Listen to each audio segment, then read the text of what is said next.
Okay. So this panel here is about the linen cloth of the shroud. Linen cloth యొక్క సంబంధించిన ఒక చిత్రం మీరు చూస్తా ఉన్నారు. So maybe you can ask now, is it possible that a linen can be remain preserved for 2000 years? Lenin వస్త్రం అంటే ఈ యొక్క వస్త్రం అంటే ఇది కాదు, లెనిన్ వస్త్రాన్ని 2000 సంవత్సరాలు ఎవరన్నా మామూలుగా దాయగలడా, ఉంచగలడా, ఏం కాకుండా. So we have already found linen from Egypt 5000 years old. 5000 సంవత్సరాల కన్నా ముందు ఉన్న లెనిన్ వస్త్రాలను వాళ్ళు కనుగొన్నారంట. So linen, when it is stored in a dry place, it can be kept for thousands of years without deteriorating. Linen ని ఒక చెమ్మలేని ఒక ప్రాంతంలో ఉంచితే అది 5000 సంవత్సరాల కన్నా ఎక్కువగానే ఉంటుంది. Another very interesting detail is precisely the stick which I told about before here. ఏదైతే మీరు అక్కడ చూస్తా ఉన్నారో అది ఇందాక ఆయన చెప్పారు కదా, స్టిక్ గురించి అక్కడ మీరు చూడొచ్చు. This was found only in one place in Masada in Judea from 73 AD. 73-74 AD లో మసాదా జుడియా అనే ఒకే ఒక ప్రాంతంలో అది కనుగొనబడింది. Another very interesting detail is that this is a very precious linen. ఇంకొక ప్రాముఖ్యమైన విషయం ఏంటంటే ఇది మామూలు లెనిన్ కాదు. లెనిన్ వస్త్రం తెలుసా మీకు? లెనిన్ అంటే తెలుసా? అది మామూలు కాదు, ఇక్కడ దొరికేది కాదు. అది చాలా శ్రేష్టమైనది, చాలా ప్రశస్తమైన వస్త్రం. Because it has a 3-to-1 twin herringbone manufacturing. అది ఎంత ప్రాముఖ్యమైనదంటే దానికి ఉన్న డీటెయిల్స్ అన్ని కూడా మీరు ఇక్కడ చూడొచ్చు. ఇది కనబడతాయి మీకు ఇక్కడ చూడొచ్చు. దీనికి 12 నెత అనే ఒక వస్త్రంని మొత్తం కొన్ని అంతా కూడా కలిపితే, కొన్ని వందల దారాలు కలిపితే అది లెనిన్ వస్త్రంగా మార్చబడుతుంది. అంటే అంత costly. It has a density that not even linen from Egypt has. అది దాని యొక్క డెన్సిటీ అంటే దాని యొక్క మందం ఎంత ఉంటుందంటే అప్పుడు కనుగొన్న వస్త్రం ఇప్పుడు కూడా ఎవరు కూడా చేయలేకపోయాడు. It is actually one of the finest linen that has been found up to date. ఇప్పుడు వరకు కూడా లేని లెనిన్ ని అప్పట్లో కనుగొన్నారు. ఎవరి కోసం సిలువ వేయబడడానికి క్రీస్తు వేసిన ఒక వస్త్రాన్ని ఇప్పుడు దాకా కూడా ఎవరు చేయలేకపోయాడు, ఇప్పుడు దాకా లేదు. And it took 30% more time to make it, to manufacture it. 30% కన్నా ఎక్కువసేపు దాన్ని మ్యానుఫ్యాక్చర్ చేయడానికి చాలా అవకాశం అనేది ఉండదన్నమాట. And you need a very special complex loom. అది చాలా ప్రశస్తమైన వస్త్రంగా భావిస్తూ ఉన్నారు. So this was very rare and expensive. అది చాలా చాలా చాలా తక్కువగా ఉంటుంది. అది ఇంకా చాలా కాస్ట్, అంటే ఎంత ధనం వెచ్చించినా సరే ఆ లెనిన్ ని మనం చూడలేము. And we know that Joseph of Arimathea was a very wealthy man. అరిమథేయ అనేది మనకి వాక్యంలో చూస్తూ ఉంటాం. ఆయన చాలా డబ్బున్న వ్యక్తి. And he had the financial condition to buy a cloth like this. అలాంటి ధనవంతుడు కూడా ఇలాంటి వస్త్రాన్ని కొనడానికి ఆయనకున్న ధనం సరిపోలేదు. Now another interesting detail is that linen has two kinds of twists. One is S twist and the other is Z twist. Linen కి ఉన్న ఒక వస్త్రానికి ఉన్న ప్రాముఖ్యత ఏంటంటే అది రెండు ఆకారాలుగా ఉంటుంది. The normal side is S twist. ఏదైతే మనం మొదటి భాగాన్ని చూస్తామో దాన్ని ఎస్ ట్విస్ట్ అంటే ఇలా ఉంటుందంట. And the shroud has a Z twist. ఏదైతే మనకి ఇందాక మనకు చూపించారో అదంతా కూడా జెడ్ టైప్ లో జీ ట్విస్ట్ అనే ఒక ఆకారంలో మనకి ఆ క్లాత్ ఉంది. అంటే ఇలా ఉంటుంది. మీకు బాక్స్ ఇప్పుడు అర్థమవుతుందా? ఇలాగా ఇదేమో ఎలా ఉంటుంది, అర్థమైందా? రెండుకి తేడా. So that was also more difficult to work with Z twist. చాలా చాలా కష్టం అంట. దేవునికి ఏదైతే చుట్టారో వస్త్రం అది జెడ్ ట్విస్ట్ లో అంటే సి ట్విస్ట్ లో ఉండడానికి, ఈ షేప్ లో రావడానికి చాలా చాలా కష్టం ఉంటుంది దాన్ని తయారు చేయడం. So this was probably imported to Jerusalem from Syria or from Greece. అది ఇక్కడెక్కడ దొరికేది కాదు. జెరూసలేంలో కానీ సిరియాలో కానీ అక్కడ నుంచి ఇంపోర్ట్ చేసుకున్న వస్త్రం మాత్రమే. Now why would a fortune in Europe in the Middle Ages use a very rare, expensive linen cloth from Palestine or from Greece or from Syria? ఈ యొక్క విలువైన వస్త్రము అక్కడ ఎక్కడి నుంచి కనుగొనబడిందంటే మిడిల్ ఏజెస్ లో వాళ్ళందరూ కనుగొంది ఏంటంటే ఇది కానీ ఖచ్చితంగా జెరూసలేము ఆ యొక్క ప్రాంతాల నుంచి మాత్రమే కనుగొన్నారని చెప్తా ఉన్నారు. The audience wouldn't know. లేకపోతే వారికి తెలియదు. they wouldn't make a difference if it was a cheap or an expensive cloth. ఒకవేళ వారికి తెలిస్తే ఇది చీపా ఎక్స్పెన్సివ్ అంటే మామూలు తక్కువ రేటుకి దొరికేదా ఎక్కువ రేటుకి దొరికేదా అనేది వాళ్ళు గెస్ట్ చేయలేకపోయారు అసలు. Another very interesting detail, ఒక ప్రాముఖ్యమైన విషయం ఏంటంటే that in the Middle Ages in Europe they used a loom, Europe దేశంలో and they used different kinds of material. They used cotton, wool, and linen. Cotton wool linen అన్ని మనం వేసుకునే ఉంటాయి కదా, అది ఒక యూరప్ దేశంలో.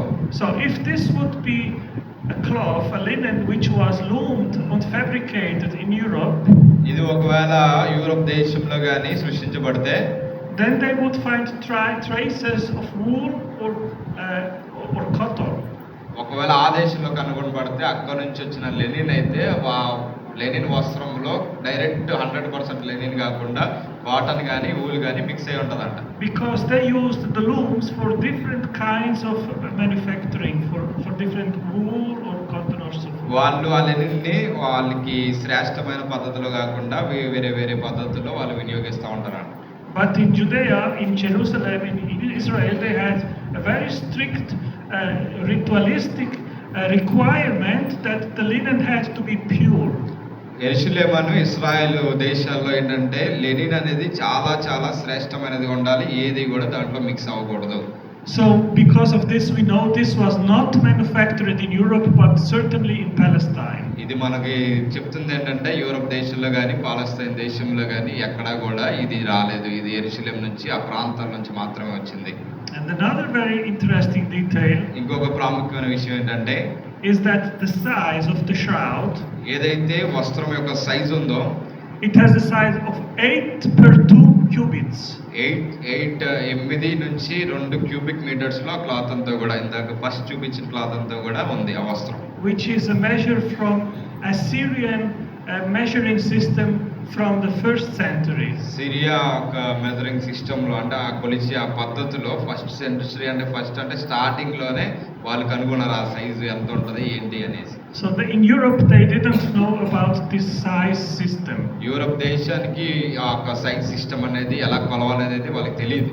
This was only discovered in the 19th century about the Assyrian cubits. 19th సెంచరీలో 19వ శతాబ్దంలో సిరియా దేశంలో మాత్రమే ఈ మెజరింగ్ సిస్టమ్ ని కనుగొన్నారు. So we have 1, 2, 3, 4, 5, 6 evidence that this linen cloth is from Judea 1st century, not a forgery from Europe. ఇది Europe దేశం నుంచి forgery చేయబడింది, లేకపోతే ఫేక్ క్లాత్ ఇది కూడా కాదండి. ఇది 100% కూడా నిజమైన లెనిన్ కాటన్, అది జెరూసలేం ఆ ప్రాంతంలో దొరికేది మాత్రమే. Okay, so next. Yeah, next one.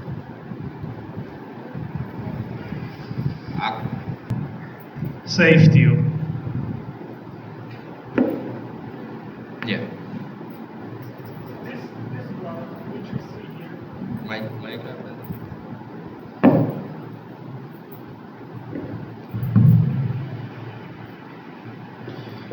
So this precious.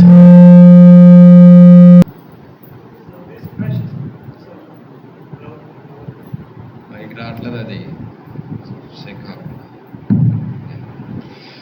So this precious blood which you see here.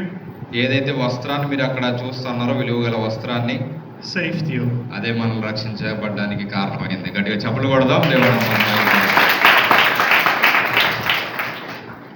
Here we see all blood marks అక్కడ on the shroud. రక్తం యొక్క మార్క్స్ అన్ని కూడా మీకు కనిపిస్తూ ఉన్నాయి. These are all scourge marks. ఇవన్నీ కూడా ఒక దాని వీటితో కొడతాం కదా, వాటితో కొట్టినప్పుడు వచ్చిన మార్క్స్ అవన్నీ కూడా. So why do we also know that these are really blood marks? అవి నిజంగా రక్తపు ఒక మరకలు అనేసి మనం ఎలాగ కనుగొంటాం? Because when you put them on UV light, ఏదైతే మనకి యూవి కాంతి అంటే యూవి రేస్ వచ్చే కాంతిలో మనం పెడతామో ఒక వస్త్రాన్ని, then you will have luminescence.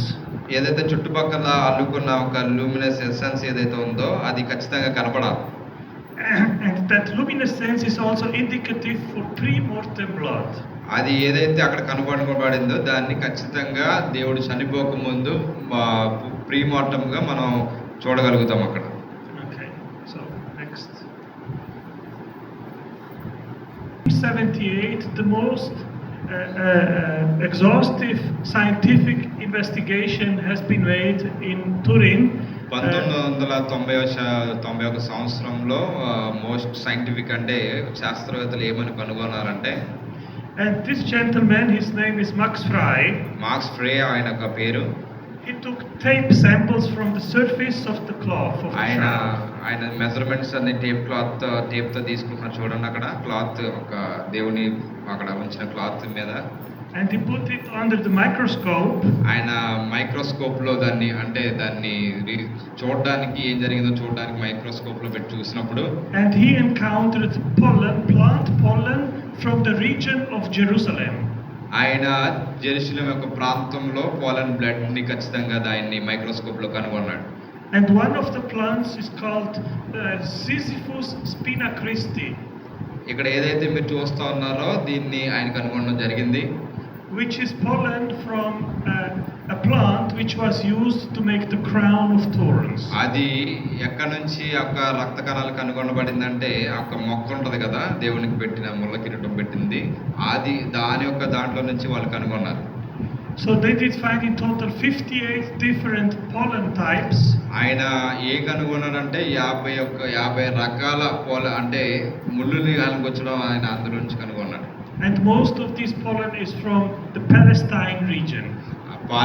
పాలస్తీనా దేశంలోనే ఇవన్నీ కూడా ఉండడం జరిగిందని ఆయన కనుగొన్నాడు. అంటే ఆ ప్రాంతంలోనే దేవుడిని సిలువ వేశారు, అక్కడ మాత్రమే జరిగిందని సూచిస్తా ఉంది ఇదంతా కూడా. They did also find traces of myrrh and aloe. ఆయన ఇంకా కనుగొంది ఏంటంటే అక్కడ నీమను అలోవెరా ఈ రెండిట్లో ఒక దాటిని కూడా కనుగొనడం జరిగింది. Which was used in burial rituals in Judea.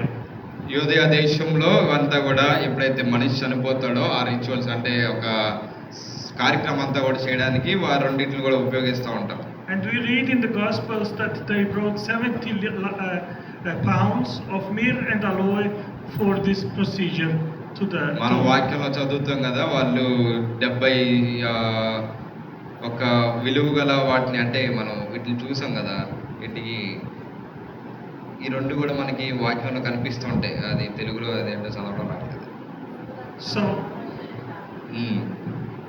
So they didn't probably have enough time to do the embalsamation. వాళ్ళు కనుగొనడానికి కొంచెం సమయం పట్టినప్పుడు, because it was Sabbath coming. అవి సబ్బాత్ వచ్చే రోజులు కాబట్టి. So probably they had the intention to come back later and then do the procedure. వాళ్ళు మళ్ళీ అది ముగించుకొని మళ్ళీ తిరిగి వెనక్కి రావడానికి తర్వాత మళ్ళీ వాళ్ళు ఆలోచించుకోవడం జరిగింది.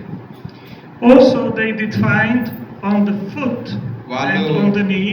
వాళ్ళు పాదం భాగంలో ఇంకా మోకాల భాగంలో కనుగొంది ఏంటంటే traces of aragonite limestone. ఇక్కడ ఏదైతే స్టోన్స్ ఉన్నాయంటే రాళ్ళు, ఏదైతే విచిత్రమైన 3 రకాల రాళ్ళు ఉన్నాయో వాళ్ళు దేవుని యొక్క పాదములో మోకాల్లో కనుగొనడం జరిగింది. Which is a kind of limestone which exists specifically in the tombs of Jerusalem.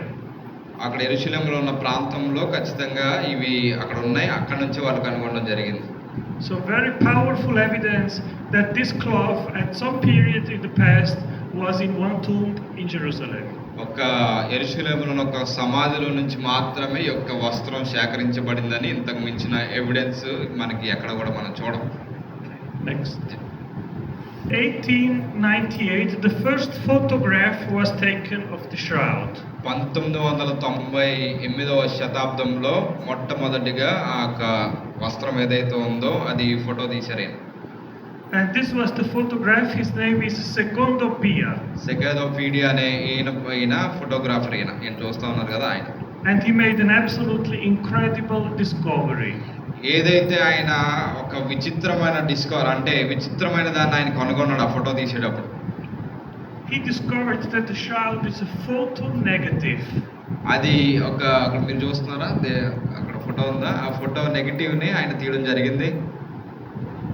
So the photo negative shows very clearly the face of a man. అక్కడ నెగటివ్ లో అంటే బ్లాక్ అండ్ వైట్ ఫోటోలో మీరు ఖచ్చితంగా ఒక మనిషి ఆకారాన్ని మీరు చూడగలుగుతూ ఉంటారు అక్కడ.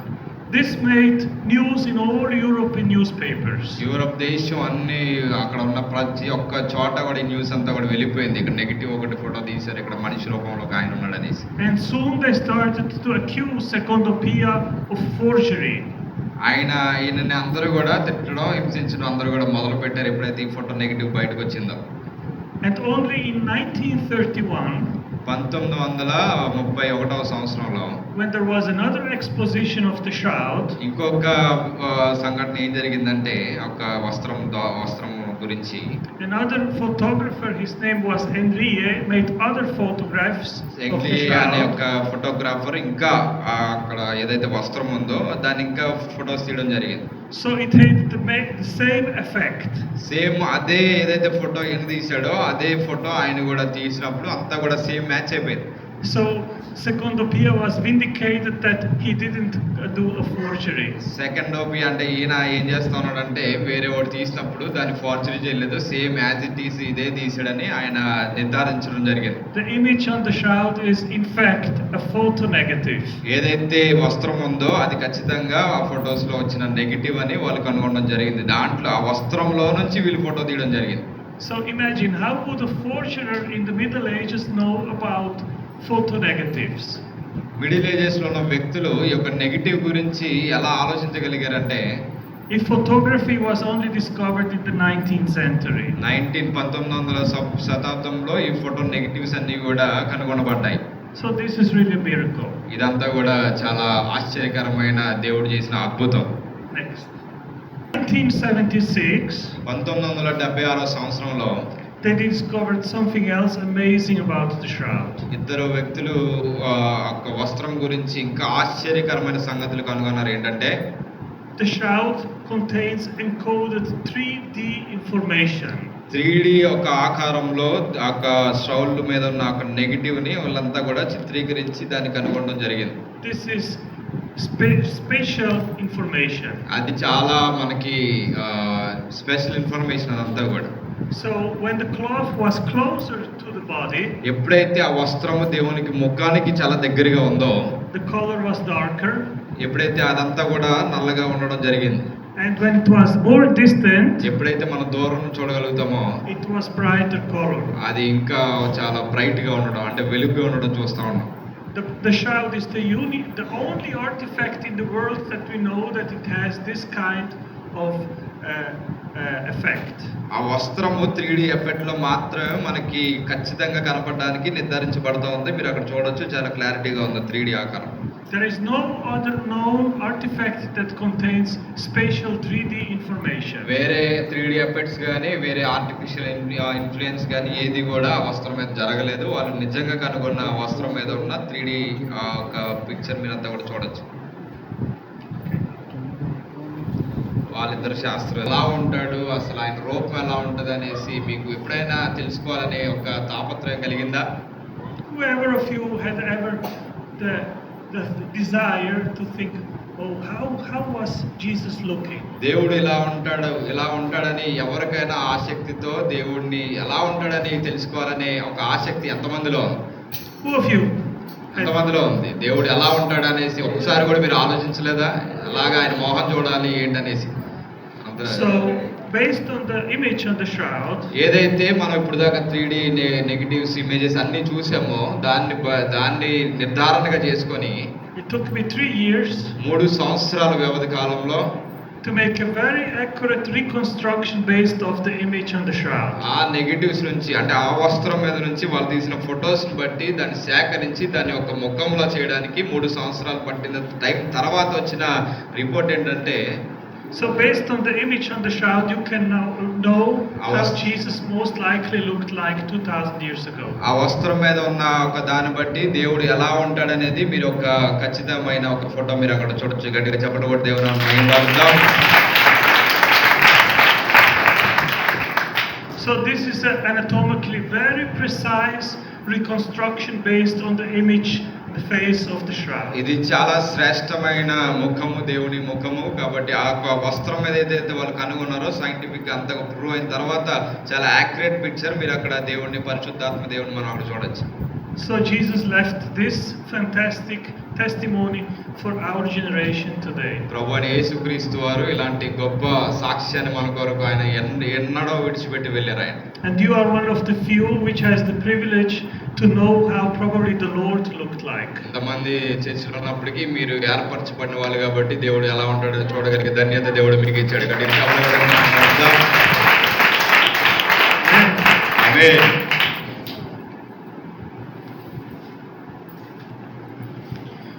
On the shroud, we see in total about 35 puncture wounds on his head here మన and back here. వస్త్రం మీద 38 ఒక గాయాలు మనం అక్కడ చూడగలిగాము ఓన్లీ తల మీద. This is the back side and this is the front side. అది వెనక భాగము, ఇది ముందు భాగం. So we know that he was probably tortured with a circlet. ఆయన చాలా చాలా ఘోరంగా ఒక ముళ్ళ కిరీటాన్ని భరించి ఆయన అంతా కూడా చేయడం జరిగింది. Now the head is one of the places with the most number of circular veins. మన తలలో చాలా శ్రేష్టమైన నరాలు ఉంటాయి. మీకు చలపడతనే జువ్వం అంటది. అలాంటి తలలో ఆయన ముళ్ళ కిరీటం పెట్టినప్పుడు And the very fine nervous system. మొత్తం నర్వ్ సిస్టమ్ అంతా లోపల ఉన్న ప్రతి ఒక్కడు కూడా So when they tortured him with the crown of thorns, ఆ ముళ్ళ కిరీటాన్ని దేవుడికి పెట్టి వాళ్ళు పెట్టిన చిత్రహింసను బట్టి that caused incredible pain. అది చాలా చాలా ఘోరమైన నొప్పిని దేవునికి ఇచ్చింది. It is even possible that the spines of the plant, ఏదైతే అక్కడ మీరు చూస్తున్నారో ఆ మొక్కలో నుంచి వచ్చిన ముళ్ళు, that it contained some kind of venom. అది ఒక విషాన్ని కలిగి ఉంటుందంట. ఆ ముళ్ళు ఏదైతే ముళ్ళు మీరు చూస్తున్నారో ఆ మొక్కల నుంచి వచ్చే ముళ్ళుకి విషం ఉంటుందంట. Which caused extreme pain. అది ఇంకా ఘోరమైన బాధని ఆ ముళ్ళ నుంచి మనకి పెయిన్ అది నొప్పి పుడతా ఉంటుందంట. Now another very interesting fact about the crown of thorns వేరే is విషయం ముళ్ళ కిరీటం గురించి ఏంటంటే that thorns in Judea, in Israel, they meant sin.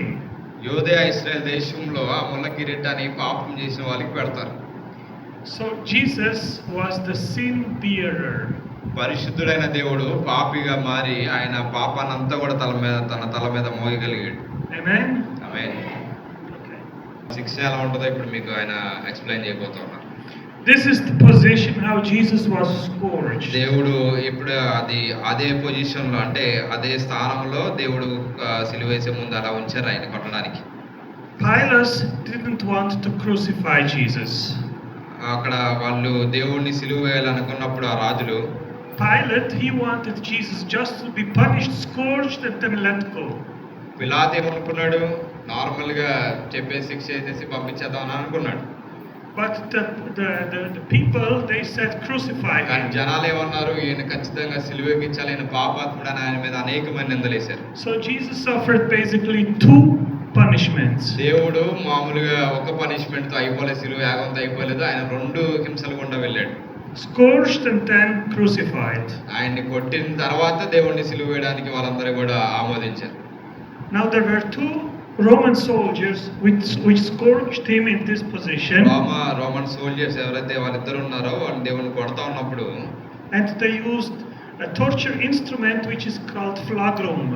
ఫ్లాడోమా అనే ఒక దాంతో దేవుడిని కొడతా ఉన్నప్పుడు And it had small balls on the end here 2 ఒక బాల్స్ లాంటి అక్కడ ఉన్నాయి ఇనపై, to cause more harm on the skin.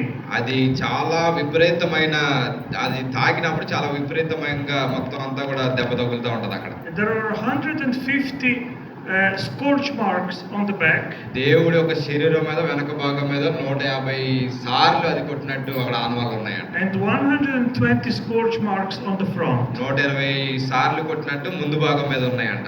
This means that Jesus was not scourged based on Judean law. యూదా యొక్క లా ప్రకారం, వారి యొక్క ధర్మశాస్త్ర ప్రకారం ఆయనకి అన్ని దెబ్బలు అవసరం లేదు. Because Judean law said that only 39 lashes can be given. 39 సార్లే ఒక మనిషిని కొట్టాలి. ఆ శిక్ష విధించారు. ఎవరికైతే విధించబడ్డారో వాళ్ళు 39 సార్లే కొట్టించుకోవాలి. But Jesus was punished based on Roman law. దేవుడు యూదా యొక్క లా కన్నా కాదు కానీ రోమన్స్ యొక్క లా ప్రకారం ఆయన శిక్షించబడ్డాడు. There was no limit. దానికి ఒక లిమిట్ అనేది లేదు. వాళ్ళకి ఇష్టం ఇంకా ఎంతైనా కొట్టొచ్చు, ఏదైనా చేయొచ్చు. They just stopped so that the victim would not die. అది వాళ్ళు అంత చివరి దాకా వాళ్ళ ప్రాణం పోయేంత వరకు కూడా కొట్టి హింసించి వాళ్ళు అప్పటికి వదలాలనిపిస్తే మాత్రమే వాళ్ళు వదులుతారు కొనొప్పిరితో. So here in this smaller image, maybe from distance it's difficult to see. We see the marks on the shroud and the reconstruction మీరు here. అక్కడ చూడగలిగితే ఇది దేవుని యొక్క వస్త్రం మీద ఉన్న యొక్క ఇది డాట్స్ మీకు కనపడవు.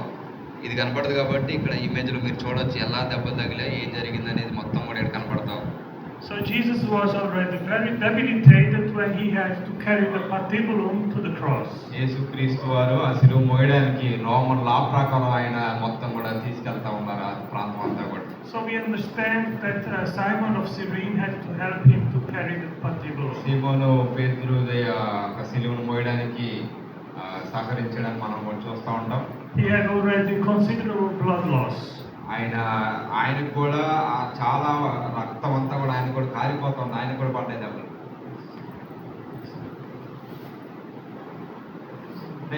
Places for Christianity is Golgotha. క్రైస్తవ్యానికి చాలా ప్రాముఖ్యమైన ప్రదేశం గోల్గొతా. But nobody actually has a real idea how Golgotha looked like 2000 years ago. గోల్గొతా 2000 సంవత్సరాల క్రితం ఎలా ఉంటుందో ఎవరికి కూడా తెలియదు. So I studied this and I wanted to know to make this exposition. ఇదంతా కూడా రీసెర్చ్ చేయడానికి నేను చాలా తీవ్రమైన ఆశతో నేను అక్కడికి వెళ్ళినప్పుడు And it took me 2 years of study. 2 సంవత్సరాలు నేను దాని మీద అధ్యయనం చేశాను. So I encountered a book from 1994. 1994 సంవత్సరంలో ఒక బుక్తో నేను ఒకసారి ఆ బుక్ నాకు పరిచయం అయినప్పుడు about archaeological excavations below the Church of the Holy Sepulchre in Jerusalem. Church కింద భాగంలో ఏం జరుగుతుందనే దాన్ని నేను ఒకసారి పరిశీలన చేయాలనుకున్నప్పుడు which is the traditional site of which is believed that below that place was Golgotha. Golgotha అనే ప్రాంతము అక్కడ దాని కింద భాగంలో అది గొల్గొతా ప్రాంతం మందిరాల కింద ఉన్నప్పుడు And the Italian priest he made excavations during 20 years. ఏదైతే అక్కడ తవ్వకాలు జరిగిందో అది 20 ఇయర్స్ అంటే 20 సంవత్సరాల దాకా జరిగింది. And based on these excavations he made this floor plan. ఆ తవ్వకాన్ని బట్టి ఆ మ్యాప్ నాకు లభించడం జరిగింది. This is all that I had. ఇదంతా కూడా ఆయన చేసిన రీసెర్చ్ అంట మొత్తం అంతా. So the place was an abandoned quarry.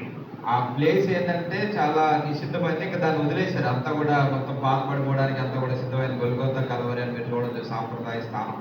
It was a place where they cut out limestone to construct houses in Jerusalem. ఆ రాళ్ళు అక్కడ నుంచి అందరూ కూడా మోసుకెళ్ళిపోయి జెరూసలేంలో ఇల్లు కట్టుకునే వాళ్ళంట. అంటే అంత దాన్ని మూలకెట్టేసారు, పడేసారు. And when the quarry was abandoned, they transformed it into a garden.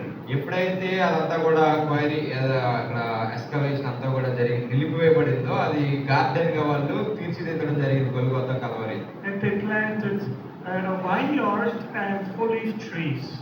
అక్కడ ఆ విడిచిపెట్టిన ప్రాంతం చోట అది గార్డెన్ గా తీర్చిదిద్దడానికి వైన్యార్డ్ మొక్కలు వేరే మొక్కలు అక్కడ వేశారు అవంతా కూడా. And the place was very close outside of the walls of Jerusalem. యెరూషలేం యొక్క గోడకి చాలా దగ్గరగా ఉంది ఇదంతా కూడా. ఇది యెరూషలేం గోడలు మీరు ఇక్కడ చూడొచ్చు. ఇదంతా కూడా గొల్గొతా గేట్ ఇదంతా కూడా అంటే నిషేధించబడిన ప్రాంతం. So here in the middle we have Golgotha. ఆ మధ్యలో గొల్గొతా అనే ప్రాంతం ఉంది. And about 40 meters of distance there is the tomb of Joseph of Arimathea. 40 అడుగుల ప్రాంతంలో జోసెఫ్ అరిమథెయ యొక్క సమాధి ఇక్కడ ఉంది. So very short distance from the cross to the tomb.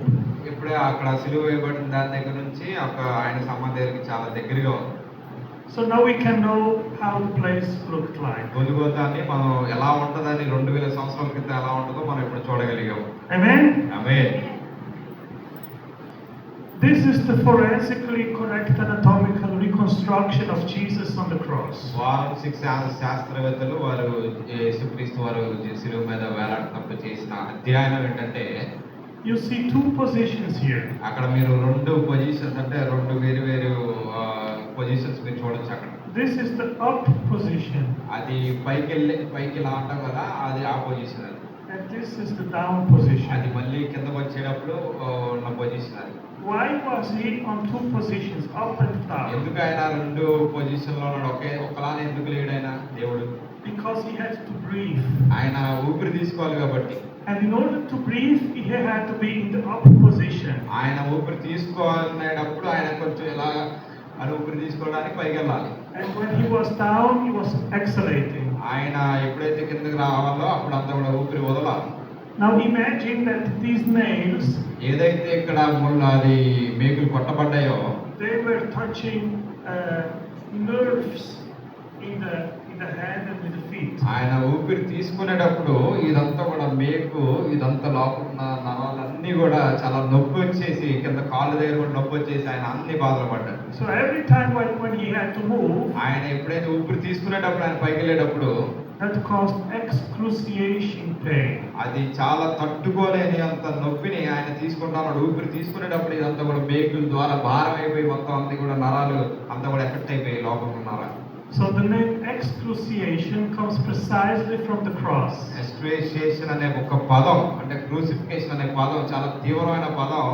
దేవుడి యొక్క శిలువ మరణం ద్వారా కనుగొనబడింది ఆ పదం. Because it caused incredible pain. అది చాలా భారభరితమైన నొప్పి కాబట్టి ఆ పదాన్ని వాళ్ళు అక్కడి నుంచి తీసుకున్నారు.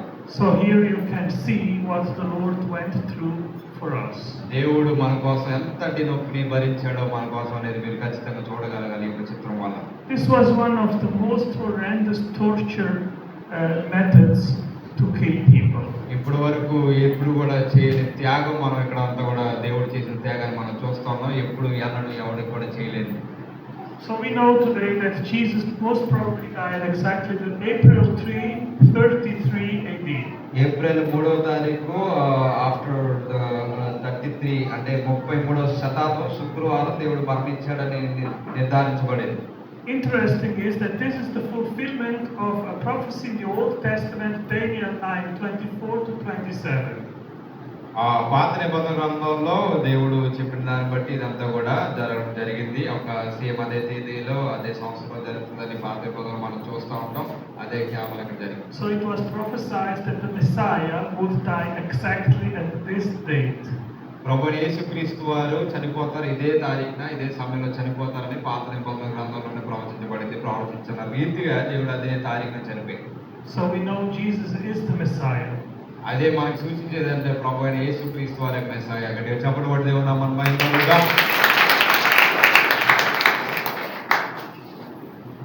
1 hour more or less after that he was dead, ప్రభువైన యేసుక్రీస్తు వారు చనిపోయిన తర్వాత they did put a face cloth here on his head. ఏదైతే మీరు వస్త్రాన్ని దేవుని తల మీదుగా వేస్తా ఉన్నారో దేవుడితో కనపడుతూ చూడండి. Why? ఎందుకు వేస్తా ఉన్నారు దేవుని యొక్క మొహం మీద? Because the Jews, they had the belief that the soul contained, that the blood contained the soul. యూదులు ఏమని నమ్ముతారంటే ఒక రక్తానికి ఆత్మ ఉంటుందని నమ్ముతుంటారు వారి ఆచారం ప్రకారం. So the blood could not be lost but had to be buried together with the body. ఆ రక్తము ఒక ఆత్మని కోల్పోకుండా ఉండడానికి ఆ బాడీతో అంతా కూడా ముద్రించబడాలనేసి వాళ్ళు ఆ గుడ్డను కప్పుతా ఉన్నారు. So in order to not lose the blood, they wanted to collect it with the face cloth. ఆ ఊరికి ఆ రక్తం అలా పోకుండా వారు ఆ బ్లడ్ ని సేకరించాలనేసి ఒక వస్త్రాన్ని దేవుని తల మీదుగా వేస్తా ఉన్నారు. So Jesus had a lot of blood and long water coming out of the nose and the mouth. లోపల నుంచి నీళ్ళు వస్తా ఉన్నాయి, పైనుంచి రక్తం కారుతా ఉంది. అదంతా కూడా దాంట్లో వస్త్రంలో కలెక్ట్ చేయబడినప్పుడు And this is the folded face cloth which is mentioned in John 23-9.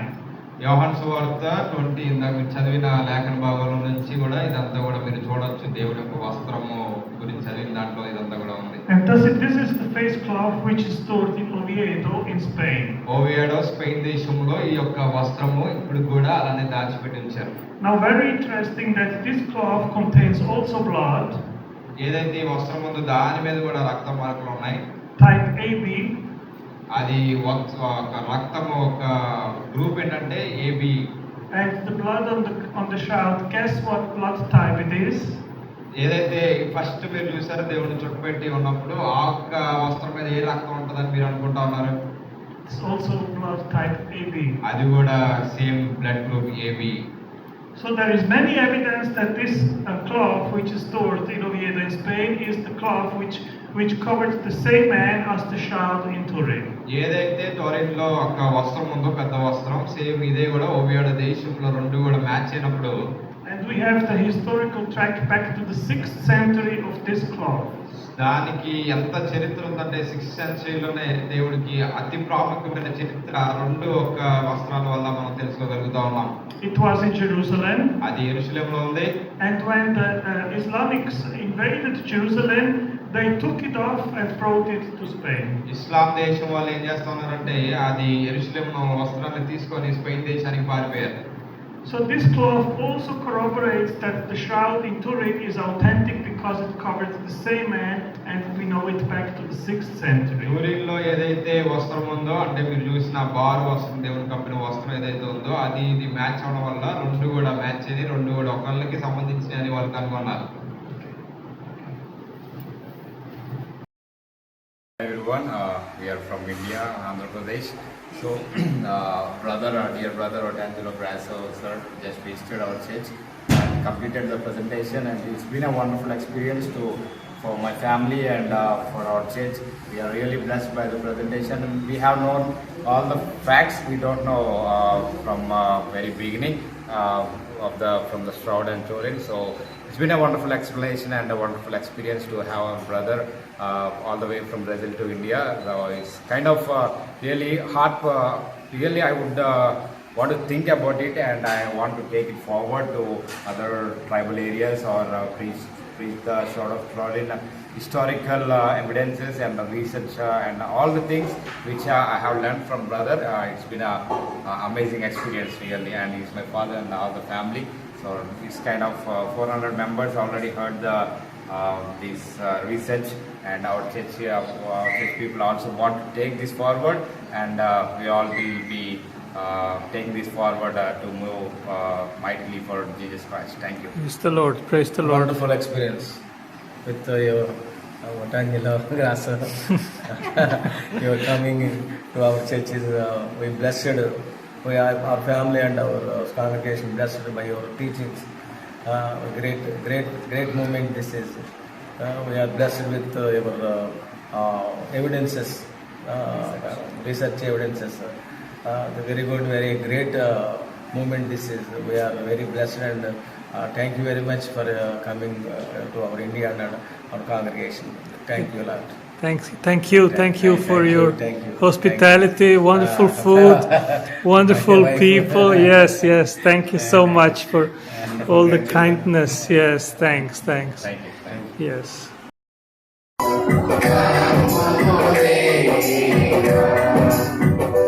తండ్రి కుమార పరిశుద్ధాత్మ త్రియేక దేవుని దీవెనలు ఇక్కడ మోకరించిన ప్రతి బిడ్డ వారి కుటుంబములకు, రక్త సంబంధికులకు, దేవుని దాసులు ఒటాంగో గ్రేసులు గారికి, ఆయన కుటుంబములకు, శివుడు ఆయన ప్రయాణములకు అని కృపా కాపుదల భద్రతోడుగా నడిపించును గాక. ఆమేన్. అందరికీ వందనాలు. దేవుడు మిమ్మల్ని దీవించును గాక. అటుపక్క ఇటుపక్క ప్రజలు చెప్పుకోండి. అయ్యగారు దేవుని ప్రార్థన చేసుకోవాలంటే మీ విషయం చేయించుకోండి. And here it says the price was paid, fully paid. పూర్తిగా చెల్లించబడింది అనేది మొత్తం కూడా రాసి పెట్టించారు. Jesus paid the price for your sins with his blood and his sacrifice. మన పాపాల నిమిత్తము దేవుడు తన రక్తాన్ని చిందించి అంత గొప్ప త్యాగానికి దేవుడు సిద్ధపడ్డాడు. And he left an imprint which is the shroud of Turin. ఏదైతే ఆయన మన కొరకు వదిలిపెట్ట సూచన ఏంటంటే దేవుని యొక్క వెలగల వస్త్రం. గడిగా చెప్పండి